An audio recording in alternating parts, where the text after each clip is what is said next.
Dans ce 19e épisode, on va revenir, je l'espère pour une vidéo plus courte, sur les masques. J'aimerais vous montrer quelques fonctionnalités qu'on n'a pas encore vues pour ce type de nœud. Jusque là, on a vu qu'il y avait des nœuds dédiés pour faire des masques, que ce soit des nœuds rectangulaires, elliptiques ou personnalisables avec le nœud polygone. Mais en réalité, et c'est l'objet de cette vidéo, chaque élément disposant d'un canal alpha va pouvoir être utilisé comme un masque.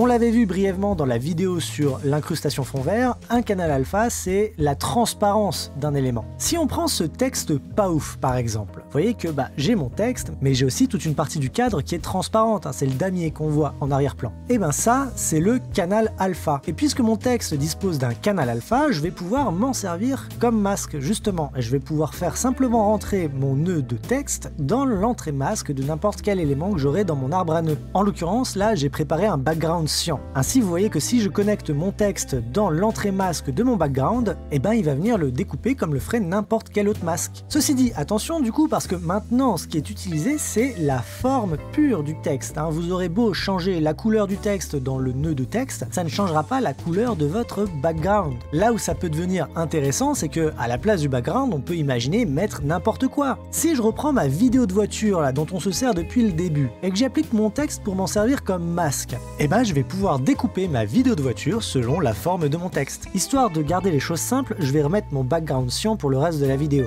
Comme on peut prendre n'importe quel élément ayant un canal alpha pour s'en servir comme masque, on va pouvoir aussi utiliser des PNG. Ici par exemple, j'ai un PNG d'une clé de sol. Et pareil, si je la fais rentrer dans l'entrée masque de mon background, je vais pouvoir le découper selon la forme de mon PNG. Attention ceci dit, parce qu'il peut y avoir des conflits en termes de résolution d'image. Là en l'occurrence, on voit que ma clé de sol est bien trop grande pour mon cadre qui est en 1080p, c'est marqué ici. Ma clé de sol, elle, c'est du 2000 pixels par 3409 pixels. Mais en réalité, c'est pas vraiment un souci, puisque tout ce qui va nous rester à faire, c'est de trouver un moyen de rapetisser cette image dans mon cadre. Et pour ça, on va simplement utiliser un nœud transform. Je le rajoute, hop, et j'ai plus qu'à diminuer la taille, et on voit ma clé de sol qui rapetissit dans mon cadre.